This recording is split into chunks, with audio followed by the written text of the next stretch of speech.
for our modern world. The Egyptians, the Greeks, and the Romans are all rightly celebrated as brilliant innovators.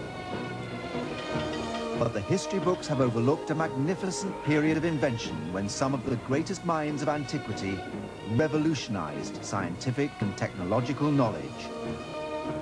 This is the marvelous story of the machines of the East.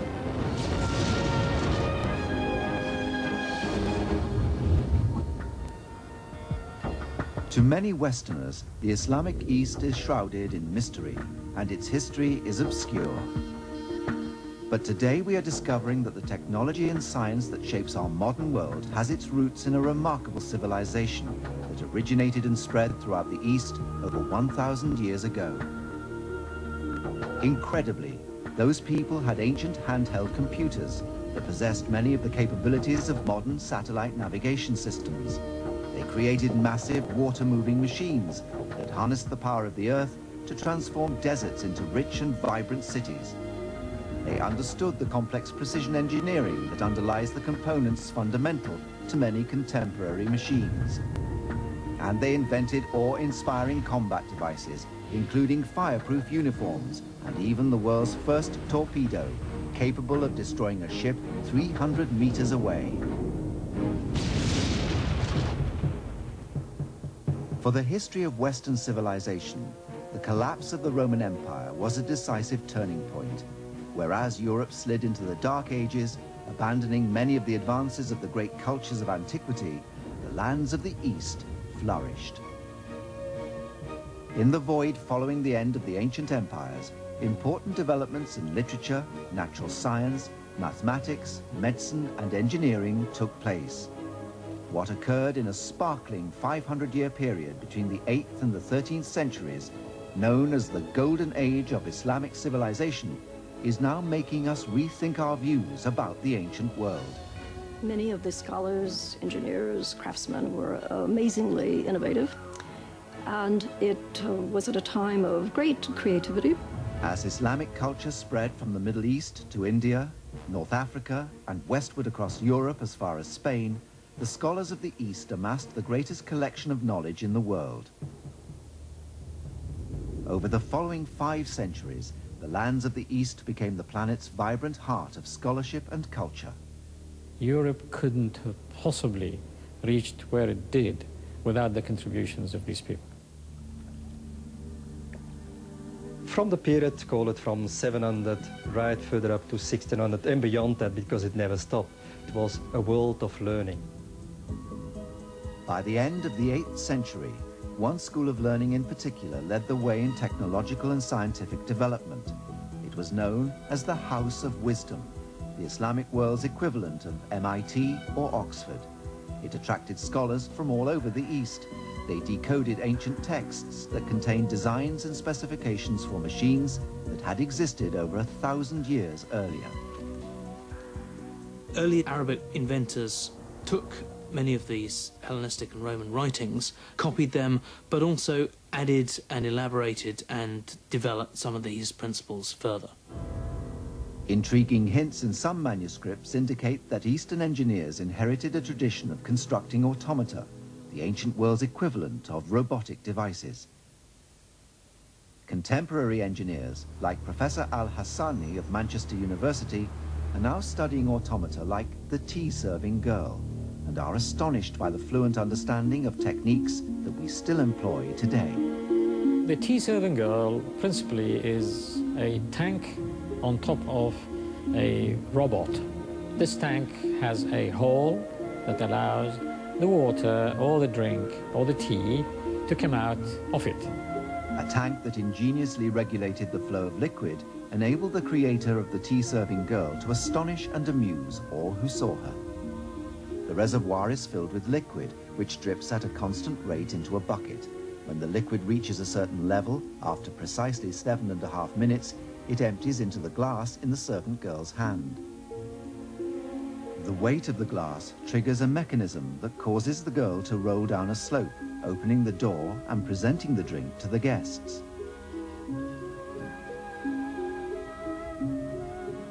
This kind of trick device would have further enhanced the reputation for genius and mystery that surrounded the engineers of the time. From examination of the antique texts and archaeological remains, we're now learning that Eastern engineers may have been responsible for unlocking the secrets of the world's very first computer.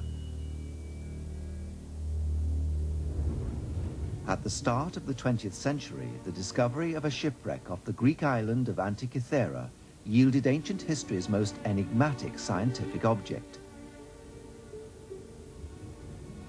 Made in 80 BC approximately, scientists believe that this may have been an early form of analog computer. It is called the Antikythera mechanism. It has gears which have prompted scientists to re-evaluate their ideas about technology in the ancient world. However, despite being studied by some of the finest minds around, exactly how it worked remains a mystery. Are there any clues in the known Islamic texts that might tell us how it operated? A design for an 8-geared calendar dating from the 10th century AD has been found in a manuscript attributed to a scientist and astronomer known as Al-Biruni. Al-Biruni's machine harnessed the power of geared technology to track the movements of the solar system. Consisting of 8 bronze gear wheels that incorporate over 200 teeth, the machine was an outstanding technological achievement.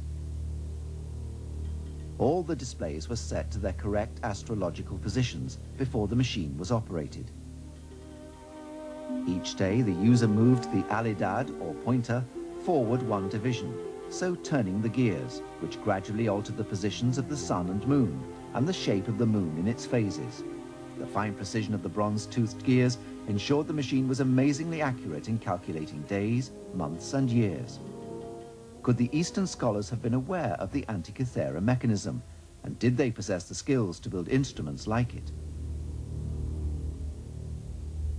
In a book written in the 16th century by the scientist Taqi al-Din is a description of a machine that scholars think is a sophisticated water-lifting device.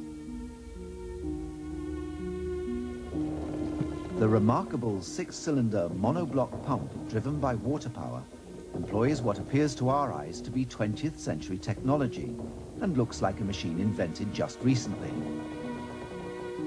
In Dubai, model makers have reconstructed this complex piece of equipment. This machine is the 6-cylinder pump from Taqi al-Din.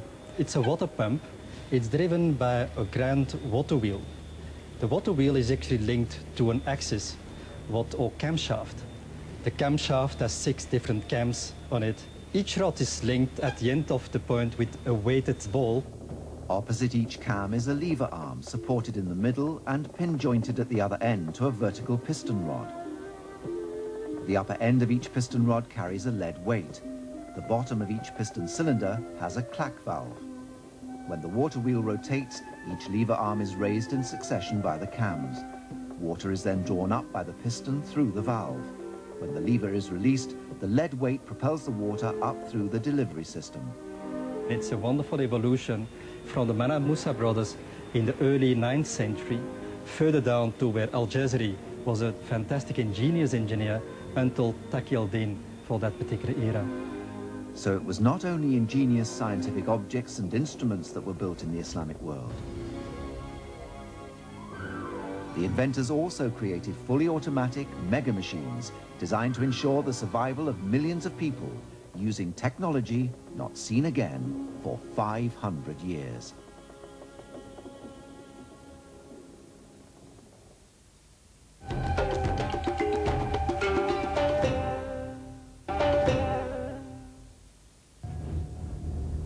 By the 13th century, the inventors of the East had become the world leaders in developing new concepts in technology. The machines created during the golden age of Eastern civilization were designed to demonstrate ideas that were both complex and revolutionary. There is one inventor who stands as a colossus in the annals of technology. However, his remarkable legacy is virtually unknown in the West. His name is Al-Jazari, and he wrote the definitive treatise on Eastern Islamic engineering. The text is known as the Book of Knowledge of Ingenious Mechanical Devices. So important is this work that without it, 500 years of Eastern technological progress would be unknown to us.